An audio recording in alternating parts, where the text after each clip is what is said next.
ನಮಸ್ಕಾರ ಸ್ನೇಹಿತರೆ, ಅನಮ್ ಜ್ಯೋತಿ ಚಾನಲ್ಗೆ ಸ್ವಾಗತ. ಸ್ನೇಹಿತರೆ, ಇವತ್ತಿನ ಈ ವಿಡಿಯೋದಲ್ಲಿ ಇದೇ 21ನೇ ತಾರೀಕು ವರಮಹಾಲಕ್ಷ್ಮಿ ಹಬ್ಬವನ್ನು ಯಾರಿಗೆಲ್ಲ ಕಾರಣಾಂತರಗಳಿಂದ ಆಚರಣೆಯನ್ನು ಮಾಡೋದಕ್ಕೆ ಸಾಧ್ಯವಾಗಿಲ್ಲ, ಅವರು 28ನೇ ತಾರೀಕು ವರಮಹಾಲಕ್ಷ್ಮಿಯನ್ನು ಆಚರಣೆ ಮಾಡಬೇಕಾ ಅಥವಾ ಬೇಡವಾ?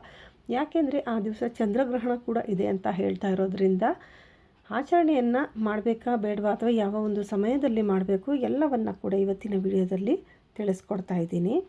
ಆಗಸ್ಟ್ 28ನೇ ತಾರೀಕು ರಕ್ಷಾಬಂಧನ ಹಬ್ಬವನ್ನು ಕೂಡ ಆಚರಣೆಯನ್ನು ಮಾಡಲಾಗ್ತಿದೆ. ಆ ದಿವಸ ಹುಣ್ಣಿಮೆ ಕೂಡ ಬಂದಿದೆ, ಹಾಗೆ ಚಂದ್ರಗ್ರಹಣ ಕೂಡ ಬಂದಿದೆ.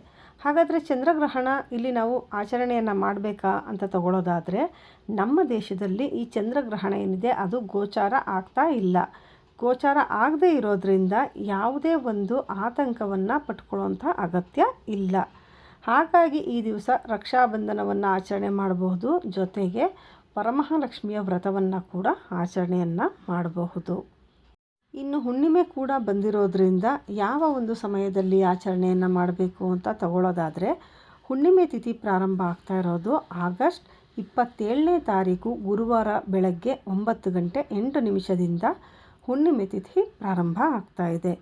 ಇನ್ನು ಹುಣ್ಣಿಮೆ ತಿಥಿ ಮುಕ್ತಾಯ ಆಗ್ತಾ ಇರುವಂಥದ್ದು ಆಗಸ್ಟ್ 28ನೇ ತಾರೀಕು ಶುಕ್ರವಾರ ಬೆಳಗ್ಗೆ 9 ಗಂಟೆ 48 ನಿಮಿಷಕ್ಕೆ ಹುಣ್ಣಿಮೆ ತಿಥಿ ಮುಕ್ತಾಯ ಆಗ್ತಾ ಇದೆ. ಅಂದರೆ ಸಂಪೂರ್ಣ ತಿಥಿ ಸಿಗ್ತಾ ಇರುವಂಥದ್ದು ಗುರುವಾರ ಹುಣ್ಣಿಮೆ ಸಂಪೂರ್ಣವಾಗಿ ಸಿಗ್ತಾ ಇದೆ. ಹಾಗೆ ಶುಕ್ರವಾರ ಬಹಳ ಕಡಿಮೆಯ ಒಂದು ಅವಧಿನಲ್ಲಿ ನಿಮಗೆ ಹುಣ್ಣಿಮೆ ತಿಥಿ ಸಿಗ್ತಾ ಇರುವಂಥದ್ದು. ಹಾಗಾಗಿ ಯಾವ ಒಂದು ಸಮಯದಲ್ಲಿ ಈ ಒಂದು ವರಮಹಾಲಕ್ಷ್ಮಿ ವ್ರತವನ್ನು ಆಚರಣೆಯನ್ನು ಮಾಡಬೇಕಂತ ಹೇಳಿದ್ರೆ, ಉದಯ ಕಾಲದಲ್ಲಿ ಹುಣ್ಣಿಮೆ ತಿಥಿ ಬರ್ತಾ ಇರುವಂತಹದ್ದು ಶುಕ್ರವಾರ ಆಗಿರುತ್ತೆ. ಹಾಗೆ ವರಮಹಾಲಕ್ಷ್ಮಿಯನ್ನು ಶುಕ್ರವಾರದ ದಿನವೇ ಆಚರಣೆಯನ್ನು ಮಾಡಬೇಕಾಗಿರೋದ್ರಿಂದ ನೀವು ಶುಕ್ರವಾರ ವರಮಹಾಲಕ್ಷ್ಮಿ ಹಬ್ಬವನ್ನು ಆಚರಣೆಯನ್ನು ಮಾಡಬಹುದು. ಇನ್ನು ಯಾವ ಒಂದು ಶುಭ ಸಮಯದಲ್ಲಿ ನೀವು ಕಳಸ ಪ್ರತಿಷ್ಠಾಪನೆಯನ್ನು ಮಾಡಿ ಪೂಜೆಯನ್ನು ಮಾಡಿಕೊಳ್ಬೇಕು ಅಂತ ಹೇಳಿದ್ರೆ, ನೀವು ಆ ದಿವಸ ಬೆಳಗ್ಗೆ ಬ್ರಾಹ್ಮಿ ಮುಹೂರ್ತದಲ್ಲಿ ಪೂಜೆಯನ್ನು ಮಾಡಬಹುದು. ಅದರ ನಂತರದಲ್ಲಿ ಸ್ಥಿರಲಗ್ನ ಅಂತ ತೆಗೆದುಕೊಂಡಾಗ ನಾವು ಯಾವಾಗಲೂ ಕೂಡ ಮಹಾಲಕ್ಷ್ಮಿ ಸ್ಥಿರವಾಗಿ ಬಂದು ನೆಲೆಸಲಿ ಅನ್ನೋ ಕಾರಣಕ್ಕೇ ನಾವು ಈ ಒಂದು ಹಬ್ಬವನ್ನು ಆಚರಣೆಯನ್ನು ಮಾಡೋದ್ರಿಂದ ಸ್ಥಿರಲಗ್ನದಲ್ಲಿ ಯಾವಾಗಲೂ ಕೂಡ ಕಳಸ ಪ್ರತಿಷ್ಠಾಪನೆಯನ್ನು ಮಾಡಿ ಪೂಜೆಯನ್ನು ಮಾಡಬೇಕಾಗತ್ತೆ. ಹಾಗೆ ಆ ರೀತಿಯಾಗಿ ತೆಗೆದುಕೊಂಡಾಗ ಶುಕ್ರವಾರ ಬೆಳಗ್ಗೆ 6 ಗಂಟೆ 8 ನಿಮಿಷದಿಂದ 7 ಗಂಟೆ 30 ನಿಮಿಷದವರೆಗೂ ಕೂಡ ಸಿಂಹಲಗ್ನ ಇರುತ್ತೆ.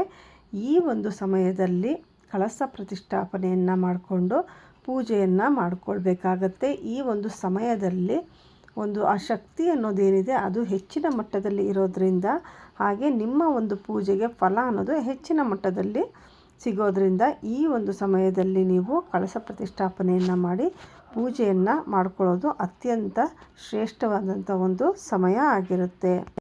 ಇನ್ನು ಈ ಸಮಯದಲ್ಲಿ ಪೂಜೆಯನ್ನು ಮಾಡಲಿಕ್ಕೆ ಸಾಧ್ಯ ಆಗದೇ ಇದ್ದರೆ, ಸಂಜೆ ನೀವು ಪೂಜೆಯನ್ನು ಮಾಡ್ತೀನಿ ಅಂತ ಹೇಳೋದಾದರೆ ಸಂಜೆ 5 ಗಂಟೆ 55 ನಿಮಿಷದಿಂದ 7 ಗಂಟೆ 30 ನಿಮಿಷದವರೆಗೂ ಕೂಡ ಗೋಧೂಳಿ ಸಮಯದ ಜೊತೆಗೆ ಕುಂಭಲಗ್ನ ಕೂಡ ಇರುತ್ತೆ. ಆದ್ದರಿಂದ ಈ ಒಂದು ಸಮಯ ಕೂಡ ನಿಮಗೆ ಸ್ಥಿರ ಲಗ್ನವೇ ಆಗಿರೋದ್ರಿಂದ ಈ ಒಂದು ಸಮಯದಲ್ಲಿ ಕೂಡ ನೀವು ಪೂಜೆಯನ್ನು ಮಾಡಿಕೊಳ್ಬಹುದು.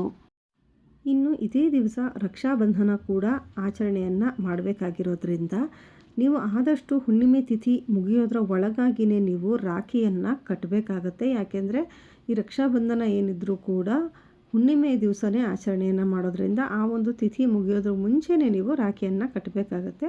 ಆ ರೀತಿಯಾಗಿ ತಗೊಂಡಾಗ ಬೆಳಗ್ಗೆ 9 ಗಂಟೆ 8 ನಿಮಿಷದಿಂದ 9 ಗಂಟೆ 48 ನಿಮಿಷದ ಒಳಗಾಗಿ ನೀವು ರಾಖಿಯನ್ನು ಕಟ್ಟಿ ನೀವು ಆರತಿಯನ್ನು ಮಾಡಿಕೊಳ್ಬಹುದು.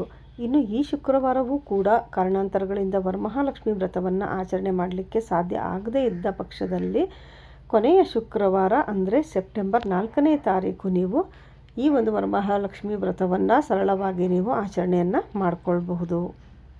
ನೋಡಿದ್ರಲ್ಲ ಸ್ನೇಹಿತರೆ, 28ನೇ ತಾರೀಕು ವರಮಹಾಲಕ್ಷ್ಮಿ ಹಾಗೆ ರಕ್ಷಾಬಂಧನ ಚಂದ್ರಗ್ರಹಣ ಎಲ್ಲದರ ಬಗ್ಗೆ ಕೂಡ ಮಾಹಿತಿಯನ್ನು ಕೊಟ್ಟಿದ್ದೇನೆ. ಈ ಮಾಹಿತಿ ನಿಮಗೆ ಇಷ್ಟ ಆಗಿದ್ದರೆ ಲೈಕ್ ಮಾಡಿ, ನಿಮ್ಮ ಸ್ನೇಹಿತರಿಗೆಲ್ಲ ಶೇರ್ ಮಾಡಿ. ಸಬ್ಸ್ಕ್ರೈಬ್ ಮಾಡದೆ ನೋಡ್ತಿದ್ರೆ ಈಗಲೇ ಸಬ್ಸ್ಕ್ರೈಬ್ ಮಾಡಿಕೊಂಡು ಪಕ್ಕದಲ್ಲಿರುವಂಥ ಬೆಲ್ ಐಕಾನ್ ಒತ್ತಿ. ನಿಮ್ಮ ಅನಿಸಿಕೆ ಅಭಿಪ್ರಾಯಗಳನ್ನು ಕಮೆಂಟ್ ಮಾಡಿ ತಿಳಿಸಿ. ಮುಂದಿನ ವಿಡಿಯೋದಲ್ಲಿ ಮತ್ತೆ ಸಿಗ್ತೀನಿ. ಅಲ್ಲಿವರೆಗೂ ನಮಸ್ಕಾರ. ಸರ್ವೇ ಜನ ಸುಖಿನೋ ಭವಂತು.